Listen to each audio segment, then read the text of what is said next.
अस्सलाम वालेकुम नाज़रीन, प्रोग्राम माजरत के साथ मैं हूं आपकी होस्ट शुमाइला नवाज़ और आज हम बात करेंगे नहर क़याम के हवाले से और उस पर केसेस के हवाले से। नहर क़याम पर जो गैर कानूनी इमारत बनी हुई थी उसके हवाले से ट्रांसपेरेंसी इंटरनेशनल की रिपोर्ट पर नैब ने एक्शन लिया और फिर उसके बाद सुप्रीम कोर्ट के ऑर्डर्स आए, जिसके बाद KMC ने उसको तोड़ दिया। इस हवाले से हक़ाइक़ क्या हैं वो हम जानेंगे। मेरे साथ स्टूडियोज़ में मौजूद हैं ट्रांसपेरेंसी इंटरनेशनल के साबिक़ चेयरमैन सैयद आदिल गिलानी साहब, उनसे बात करते हैं। अस्सलाम वालेकुम आदिल साहब। वालेकुम सलाम। क्या हाल है सर, कैसे हैं आप? अल्लाह का शुक्र है। आदिल साहब, नहर क़याम के हवाले से हमने पहले भी कई प्रोग्राम किया और आपने बड़ी चीज़ों को हाईलाइट किया, बड़े बेहतर तौर पे आपने इन केसेस को भी सामने लेके आए।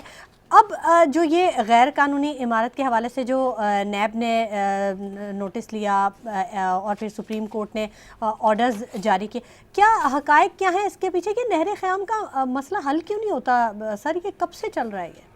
देखिए, नहर क़याम का जो मसला है, ये मसला शुरू हुआ था आज से 30-40 साल पहले। कराची में जो सैलाब आते हैं ना, वो इसी वजह से कि कराची में 4-5 जो है वो नेचुरल नाले थे, मली नदी और लियारी रिवर और नहर क़याम और इस तरह के जूबली सिनेमा पे एक नाला है। ये 3-4 बारिशों में इसको जो है बरसाती नाले।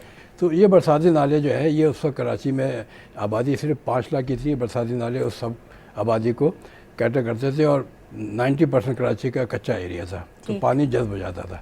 आज पानी जो है वो जज्ब नहीं होता। आज कराची की पॉपुलेशन 5 लाख की जगह जो है 2 करोड़ है और 100% जो है वो पक्का हो गया। तो पानी सारा का सारा इन नालों के थ्रू जाता है। हाँ। इन नालों को भर दिया गया। नहर क़याम उसमें से एक है जिसकी वजह से कराची में सैलाब आ जाता है जब बारिश पड़ती है। तो ये इसमें अभी पिछले दिनों खबर आई थी कि इसकी जो है नहर क़याम के अंदर जो है वो पूरा इसको डेवलप करेंगे म्यूजियम पार्क में।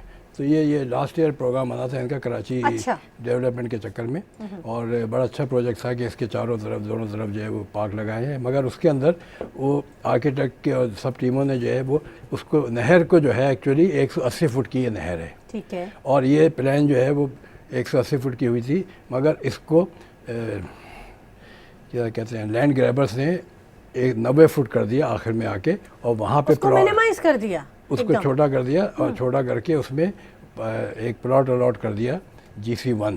ये प्लॉट आज से 30 साल पहले अलॉट हुआ था और वो KDA ने अलॉट किया था उसको और वो प्लॉट जो है वो एग्जैक्टली नहर क़याम के बीच में आता है। अच्छा। तो उसमें ये हुआ कि जब ये हमें पता चला ट्रांसपेरेंसी इंटरनेशनल को 2015 में हमने एक कंप्लेन भेजी थी नैब को, जिसमें कि इसका जिक्र था कि ये जो है ये इलीगल कंस्ट्रक्शन हो रहा है यहाँ पे और उस पर जो है उसको रोका जाए।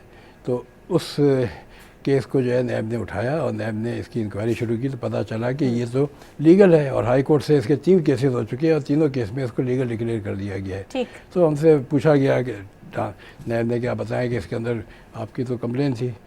तो हुआ ये कि एक्चुअली यहाँ पे जो केसेस कराची के प्लॉट्स के हैं ना, उसके अंदर मेरी पर्सनल इन्वॉल्वमेंट ये है कि मैं कराची का ही रहने वाला हूँ, यहीं पैदा हुआ और मैं कराची में इंजीनियरिंग की 1966 से मैं KDA के अंदर काम करता था, क्लिफ्टन के अंदर मैं काम करता था 2 साल और 2 साल गुलशन इकबाल में। तो मुझे पूरे कराची के डेवलपमेंट का पिछले 50 साल का पता है फिजिकली। तो मुझे इसका अंदाज़ा था कि इसकी तो मैंने प्लान निकलवा के और दिया कि ये 180 फुट का है ये। तो उसके बाद वो हाई कोर्ट के अंदर जो है वो केस जब हुआ, उन्होंने केस कर दिया नैब के ऊपर कि ये गलत है, ये हाई कोर्ट का उसका जो है जजमेंट है और उसके हिसाब से तो हाई कोर्ट के अंदर बताया गया नैब की तरफ से कि ये प्लान है और ये आपको पहले जो जजमेंट लिया गया था वो गलत प्लान से लेके लिया गया था, मिसगाइड किया गया।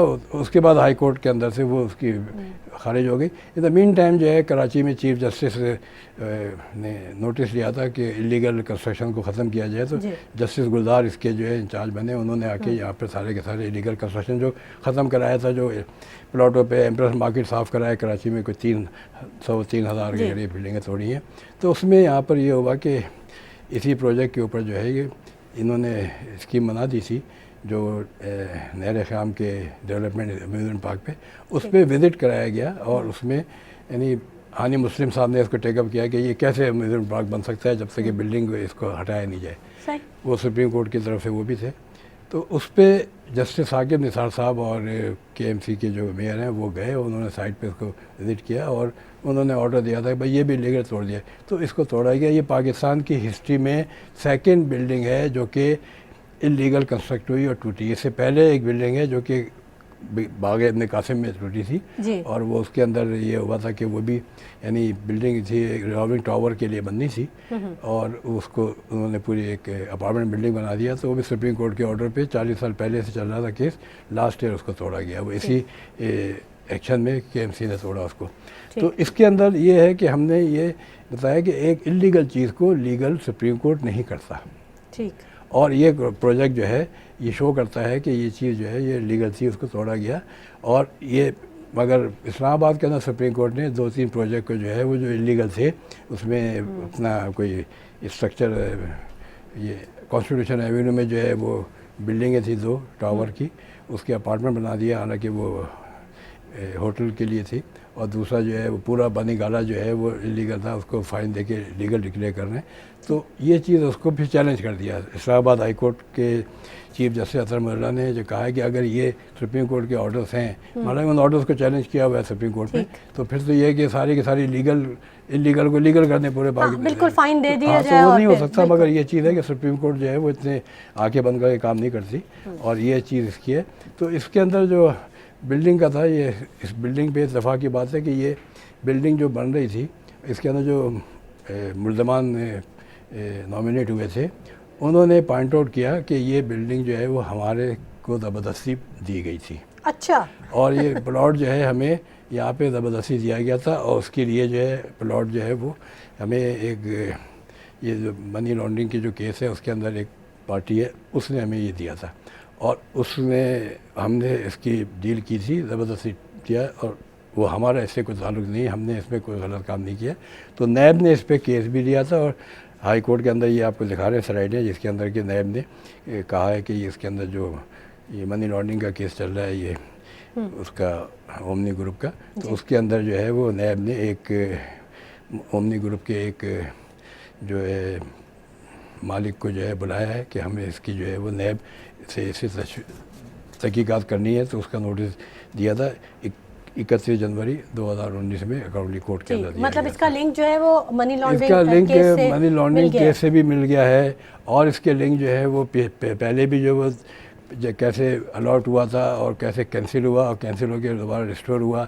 मेन मुलजिम इसके अंदर जो है वो KDA का जो एक एक्स चेयरमैन क्या था, DG KDA SBCA था, मंजूर कादिर काका। एक्चुअली तो उसका सारा खेल था कि उसने ये सारी चीज़ें मैनेज की थी पिछले 3-4 साल पहले जब वो यहाँ पे DG बना था। तो उसने ये प्लॉट जो है फलाने से लेके फलाने को बिकवा दिया, फिर इसके प्लॉट को चेंज किया। वो आगे आपको बताएंगे, स्लाइडों में देख रहे होंगे कि इसके अंदर कैसे ये प्लॉट जो था ये अलॉट कुछ हुआ था, उसके बाद उसको चेंज किया गया, 3 हिस्सों में था, 3 हिस्सों को 2 हिस्से किए गए, फिर 1 हिस्से गया, फिर उसको टेढ़े को सीधा किया गया।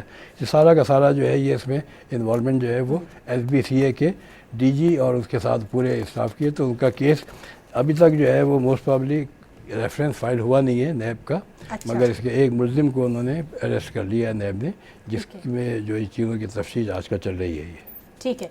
तो ये तफ्तीश तो आदिल साहब आपको भी पता है कि तफ्तीश चलती है और फिर वो कहीं एक नया मामला खड़ा हो जाता है, फिर वो जो बात है वो अधूरी रह जाती है या कहीं पीछे चली जाती है। आपको उम्मीद है कि ये जो तफ्तीश हो रही है ये आगे भी चलेगी और कुछ बेहतर नतायज सामने आ सकेंगे? और उन लोगों का क्या जो इस इमारत को ख़रीदते हैं या इसमें अगर वो रहने लगते हैं, बस जाते हैं, तो फिर वो कहाँ स्टैंड करते हैं आदिल साहब? देखिए 2015 में हमने ये कंप्लेन ट्रांसपेरेंसी इंटरनेशनल ने की थी और ये आपको हम दिखा रहे हैं। ये 31 मई 2016 का एक लेटर है चेयरमैन नैब का, डायरेक्टर जनरल नैब कराची के नाम के, कि इसकी जो है इन्वेस्टिगेशन है, इंक्वायरी जो है वो शुरू की जाए।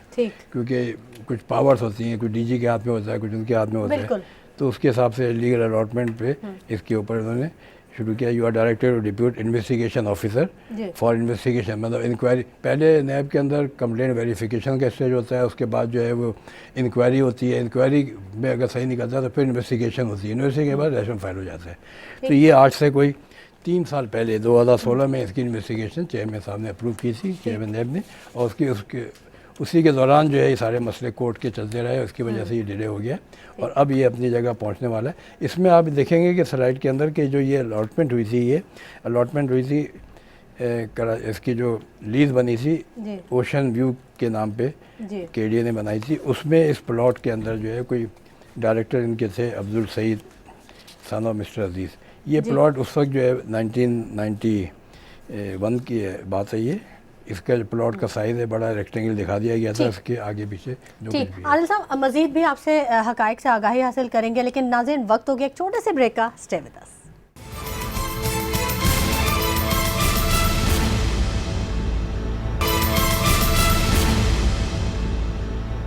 प्रोग्राम में एक मरतबा फिर आपको खुशामदीद कहेंगे। नाज़रीन, सैयद आदिल गिलानी साहब हमारे साथ स्टूडियोज़ में मौजूद हैं और हमारे सवालों के जवाब दे रहे हैं, करप्शन की कहानियाँ और हक़ाइक़ से आगाही हमें दे रहे हैं।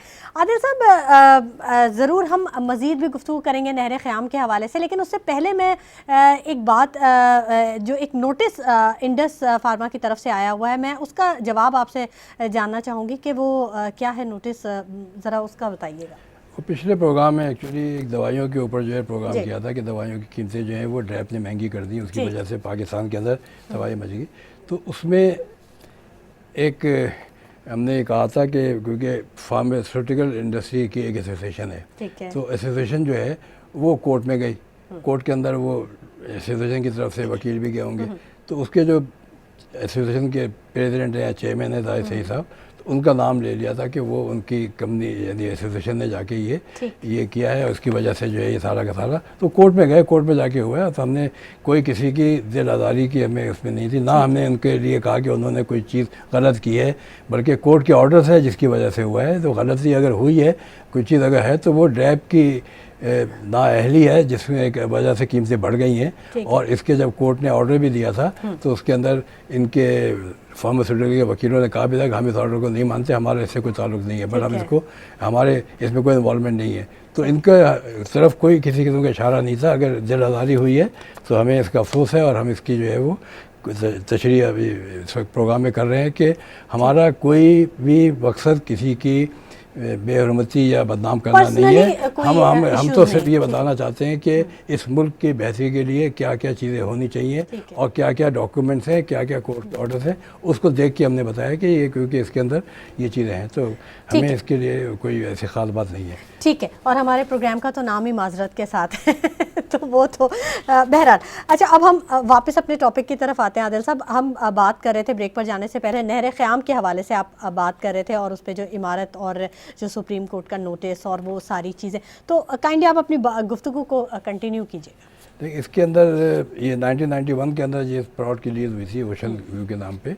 तो उसके प्लॉट का आप देखिए कि साइज़ रेक्टेंगल है और सब कुछ है, और इसके बाद इसको कैंसिल भी कर दिया गया, ठीक, क्योंकि ये इलीगल था और समुंदर में या नहर में या एमिनिटी की जगह है, सड़कों पे कहीं पे भी है, वो कमर्शियल बिल्डिंग नहीं बन सकती, अलॉट नहीं हो सकती। ठीक, अच्छा, ये इसके लीज के भी कागजात सारे मुकम्मल थे आदिल साहब, तो मतलब इतना जाली कागजात और बनाना और नहीं, कागजात जाली नहीं है, कागजात तो सही है लीज के कागजात, क्योंकि अलॉटमेंट होता है तो अलॉटमेंट के ऊपर से बन जाता है। अलॉटमेंट गलत था, वो अलॉटमेंट जिसने किया था वो गलत था, और उस अलॉटमेंट करने वाले को सज़ा मिलनी चाहिए।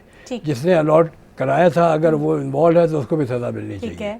तो ये सारी चीज़ें थी। इसके बाद इसके अंदर ये मंजूर काका साहब आ गए, इन्होंने आके इस प्लॉट को जो है वो किसी और को बिकवा दिया, और जो बिकवा दिया उन्होंने उसके ऊपर जो है वो ख़रीद के और प्रोजेक्ट शुरू कर दिया। उसका आप देख रहे हैं कि ये है पार्क रेजिडेंस व्यू रेजिडेंसी के नाम से, और इसके अंदर ये टावर था कोई अबाउट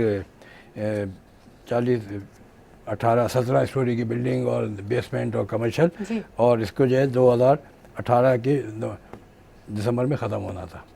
ये जब उसके बाद इसकी जब लीज़ देखेंगे तो दूसरी लीज़ कराई, दूसरी लीज़ के अंदर इस प्लॉट का जो साइज़ जो है मुख्तलिफ हो गया, और मुख्तलिफ हो गया उसका जो है वो यानी रेक्टेंगल की जगह जो टेढ़ा प्लॉट था, प्लॉट के अंदर जो है बीच में रोड थी, उस रोड को भी सही कराया। बाकायदा तौर पे फिजिबिलिटी बना के काम किया जा रहा है। नहीं, तो इसका पूरा का पूरा ये हुआ कि जब इसके कागजात निकाले गए तो ये आपको देख रहे होंगे कि इसके अंदर एक 1972 का नक्शा है ये, इसकी नंबर 5 शोइंग फ्लैट साइट नहर ख़याम का ब्लॉक 7 का।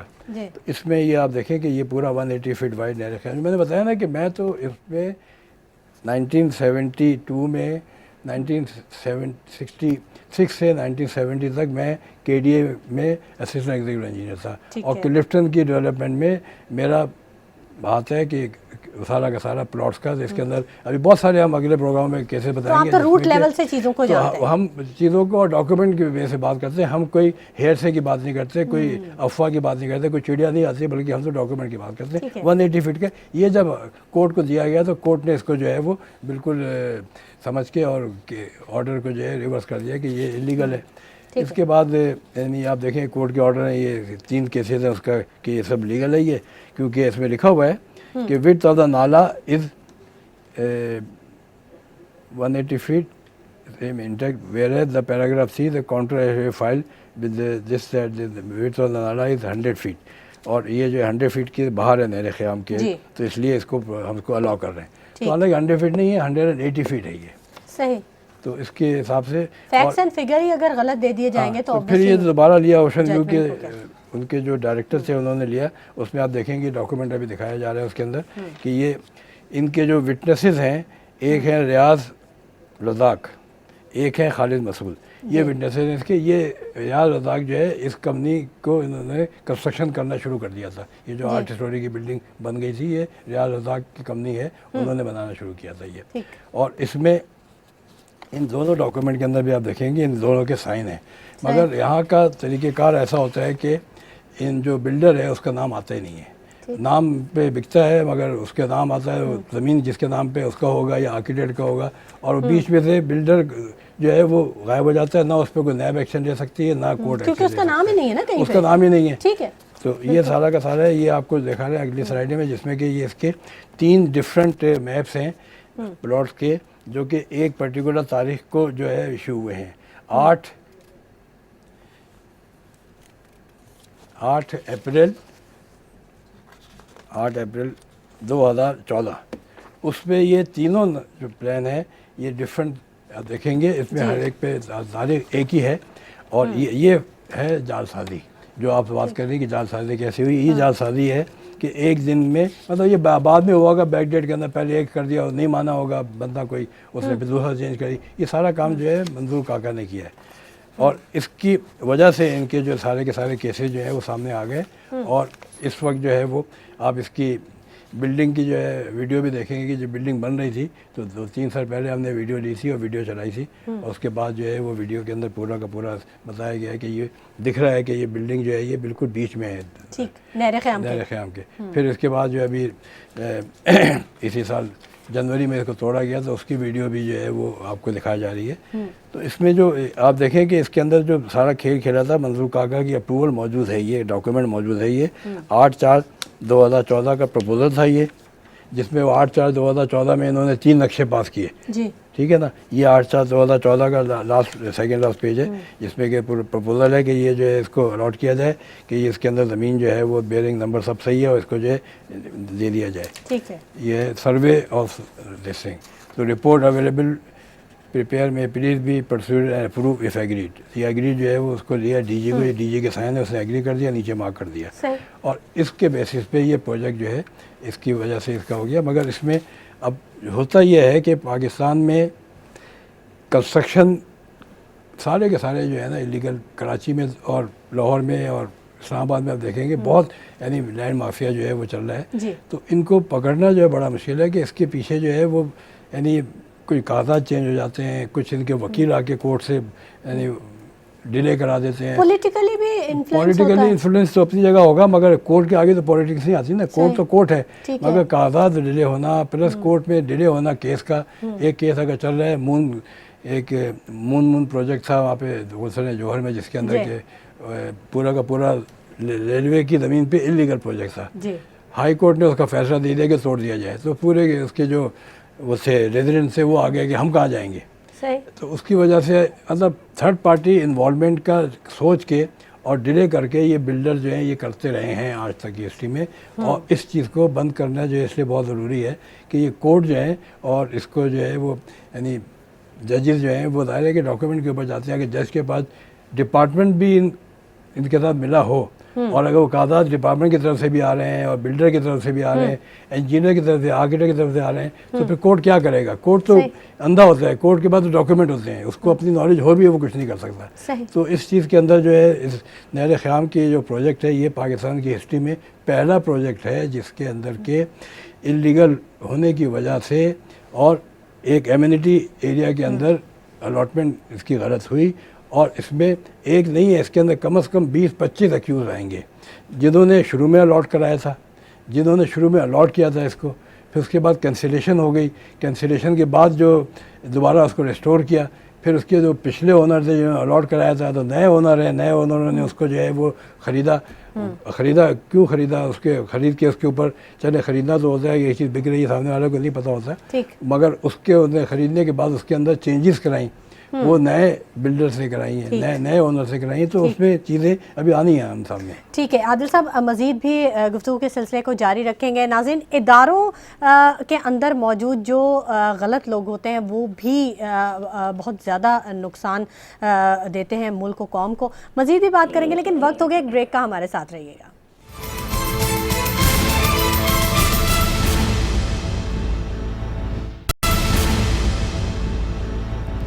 वेलकम बैक नाजरीन, और गुफ्तगू के सिलसिले को हम आगे बढ़ा रहे हैं। सैयद आदिल गिलानी साहब हमारे साथ स्टूडियोज़ में मौजूद हैं, करप्शन की दास्तानें सुना रहे हैं। आदिल साहब, ये जो दो हजरात हैं, रियाज रज़ाक और खालिद अहमद साहब के हवाले से कुछ डिटेल्स आप दे रहे थे, ये बताइएगा। ये एक्चुअली ओशन व्यू वाले जो भी हैं साहब, उनका नाम पता नहीं, आगा हैं, तो उनके जब ये शेड्यूल और बना था, लीज़ बनी है या शेड्यूल है क्या उसके अंदर, हाँ लीज़ है, तो लीज़ जो दोबारा बनी है जिसके अंदर नक्शा चेंज हुआ है, उसके अंदर ये इन दोनों के नाम एज अ विटनेस हैं लीज़ के। अच्छा। अब इनका इस प्रोजेक्ट से कोई डायरेक्ट ताल्लुक नहीं है। ठीक। जो नैब की कंप्लेन है, नैब की इंक्वायरी है, उसमें इनका नाम कहीं नहीं आता, मगर क्यों इनके नाम आ रहे हैं और क्यों ये, और ये दोनों बड़ी मशहूर शख्सियत हैं, यानी कराची की बिल्डिंग इंडस्ट्री के जो रियाज रज़ाक साहब हैं, ये रॉयल ग्रुप वाले हैं ये, और जो खालिद मसूद हैं ये क्वालिटी बिल्डर वाले हैं ये। अच्छा। तो इनके दूसरे जो प्रोजेक्ट जिसके अंदर के इस वक्त एम्बिग्यूटी चल रही है और जो इंक्वायरियाँ चल रही हैं, एक इसका जो है वो मैं आपको पहले रियाज रज़ाक का बता दूँ कि रियाज रज़ाक के एक प्रोजेक्ट है जो कि गुलशन इकबाल में चल रहा है, 2 एकड़ का, जो उसको प्लॉट अलॉट किया था नासिर लुत्फ़ा शेख को, जो उसके ऊपर है ज़मीन, जो है वो पार्क गार्डन की, ज़ूलॉजिकल गार्डन की ज़मीन पे रेजिडेंशियल उसको दिया गया था, वो उसको कन्वर्ट करके उस पर कमर्शियल का अलॉट किया। उसके अंदर भी उस प्रोजेक्ट को जो है वो मार्केट जो है वो रॉयल ग्रुप ने किया था। अच्छा। और कंस्ट्रक्शन जो है उसका खालिद मसूद कर रहे हैं, जो कि उसके अटॉर्नी हैं, अथॉराइज मैन हैं।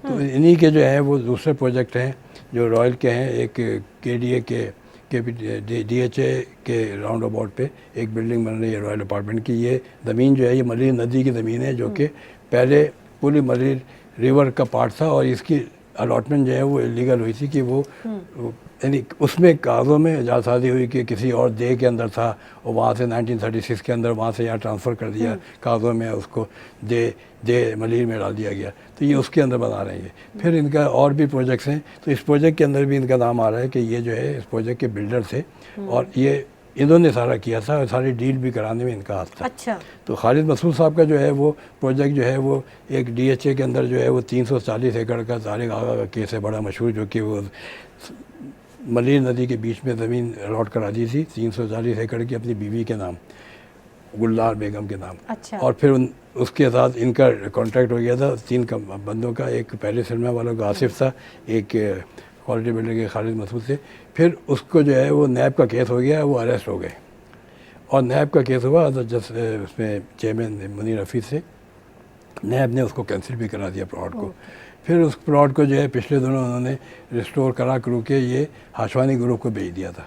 तो वो भी केस चल रहा है, सुप्रीम कोर्ट में भी चल रहा है और नैब के अंदर भी इसकी है। फिर ये जो है और भी चीज़ों में इनके इन्वॉल्वमेंट है कि क्वालिटी बिल्डर ने कमर्शियल प्लॉट जो है वो बिलावल हाउस के सामने से ख़रीदा था किसी से, और वो इनको बिलावल दादाजी के नाम पे ट्रांसफ़र किया था। मतलब इनके सबों के ये बिल्डर्स हैं जो इन चीज़ों में इनके नाम आते हैं। तो इसके साथ इनके नाम का ताल्लुक कोई पता नहीं चल रहा क्या है, मगर है इसके अंदर, क्योंकि इन दोनों के नाम से।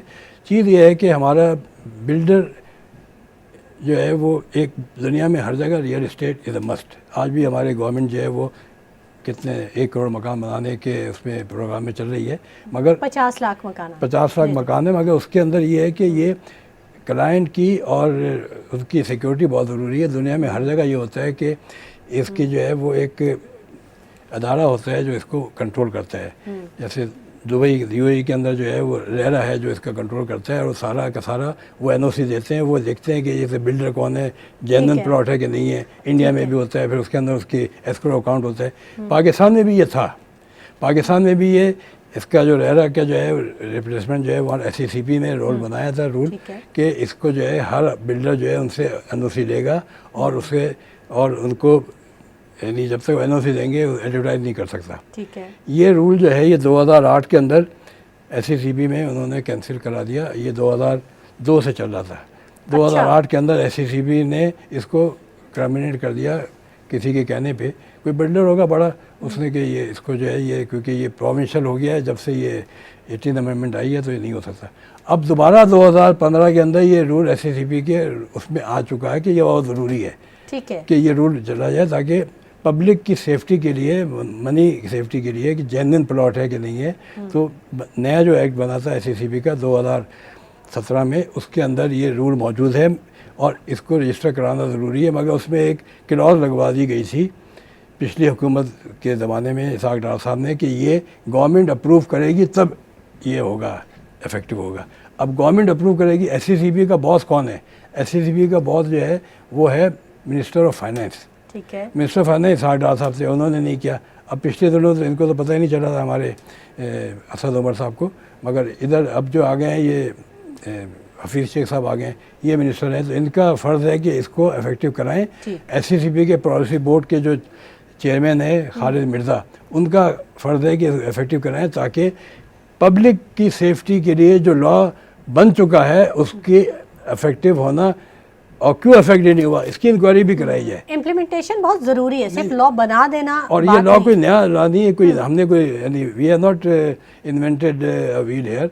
ये तो लॉ जो है ये इंडिया के अंदर चल रहा है, ये दुबई में चल रहा है और सब लोग इसमें कर रहे हैं। पाकिस्तानी जितने इन्वेस्टर, जितने हमारे बिल्डर हैं दुबई में काम कर रहे हैं, वो इसको फॉलो कर रहे हैं। यहाँ पर लॉ बन के रुका हुआ है। तो ये उस वक्त तक ये चीज़ें चलती रहेंगी जब तक कि ज़मीन की प्रोजेक्ट की एक अथॉरिटी है जो इसको चेक करे कि ये प्लॉट जेन्युइन है, इस प्लॉट के अंदर जो है कोई गलत चीज़ नहीं है, और अगर गलत होता है तो वो उसको इन्वॉल्व करे। जो इसका आर्किटेक्ट है ही इज़ रिस्पॉन्सिबल कि वो देखे कि प्लॉट सही है कि नहीं है, क्योंकि आर्किटेक्ट जो होते हैं वो अपनी फ़ीस के लिए कर देते हैं, भाई उनका भी फ़र्ज़ है करें। फिर इसका जो बिल्डर होता है, मैं आपको अगले प्रोग्राम बताऊंगा, कई बिल्डर हैं जो इलीगल प्रोजेक्ट के अंदर काम कर रहे हैं, अरबपति हो गए हैं वो, तो उनका भी फ़र्ज़ है कि देखें कि प्रोजेक्ट जो वो कर रहे हैं पैसे के, ठीक है कमाने के हाथ में काम करता है, मगर उसके अंदर देखें कि वो प्रोजेक्ट जो है वो लीगल है कि नहीं है, वो ज़मीन लीगल है कि नहीं है, और ये उसका फ़र्ज़ है। तो इन चीज़ों को सही करने के लिए एक लॉ बनाने की ज़रूरत है। वो लॉ बना हुआ है, उस लॉ को हमारी इस हुकूमत से रिक्वेस्ट है, अगर प्राइम मिनिस्टर साहब इसको और टेकअप कर लें तो इसको है कि एससीसीपी के इस लॉ को जो कि इन्होंने रोका हुआ है for the approval of the government, तो गवर्नमेंट जो है वो इसका अप्रूव करके भेजे कि इसको इफेक्टिव कर दिया जाए। तो उसके बाद हमारे इस किस्म के जो धोखाधड़ी की चीज़ें हैं, जैसे बहरा ये इसका नैन ख़याम का ये प्रोजेक्ट है और भी कई प्रोजेक्ट जो रुके हुए हैं, तो वो चीज़ कभी भी नहीं होगी फिर, और उसके अंदर ना पब्लिक का पैसा भी जो है वो ज़ाया नहीं जाएगा, वो उसकी प्रोटेक्शन होगी। वो लॉ बना था इन्वेस्ट यानी पब्लिक की प्रोटेक्शन के लिए, ठीक है, तो वो बहुत ज़रूरी है इस लॉ को बनाना। ठीक है, लॉज हैं लेकिन उनको इफेक्टिव नहीं किया गया, या अगर इफेक्टिव कर दिया गया, लॉ को यानी रोका हुआ है, लॉ को स्टे दिया हुआ है, यानी एससीसीबी के अपने एक्ट में लोग अपने लॉ को स्टे दिया हुआ है। ये आज तक आदमी ज़िंदगी में, मैंने ज़िंदगी में तो नहीं देखा कि ऐसा भी होता है कि एक लॉ बना दिया और उसको कह दिया कि स्टे दे दिया। मतलब ये कि यार लॉ नहीं बनाते, ठीक है, इसाक डार साहब ने बनाया था, नहीं बनाते, बना दिया तो उसको लोगों ने बताया कि प्रेशर डाला होगा, तो उन्होंने उनको सर्टिफाई करने के लिए उसको स्टे दे दिया। ठीक, तो उस स्टे को खाली कराना है, स्टे को खाली कराएं, प्राइम मिनिस्टर कराएं या मिनिस्टर कराएं या एससीसीबी के जो एडवाइजरी बोर्ड के चेयरमैन है वो कराएं या कोर्ट इसके कॉन्ग्रेस से ले और ये चीज़ें बिल्कुल करें। अवामी मफाद के लिए ये इंतहाई ज़रूरी है। ये बहुत ज़रूरी है, मस्ट है ये। ठीक है, बहुत शुक्रिया सैयद आदिल गिलानी साहब आपकी तशरीफ़ आवरी के लिए और इतना वक्त देने के लिए हमारे प्रोग्राम में। नाज़रीन, इख्तियारात का गलत इस्तेमाल भी करप्शन है, सिर्फ रुपए पैसे की करप्शन नहीं होती। इसी के साथ शुमाइला नवाज़ को इजाज़त दीजिए, अपना बहुत ख्याल रखिएगा, अल्लाह निगहबान।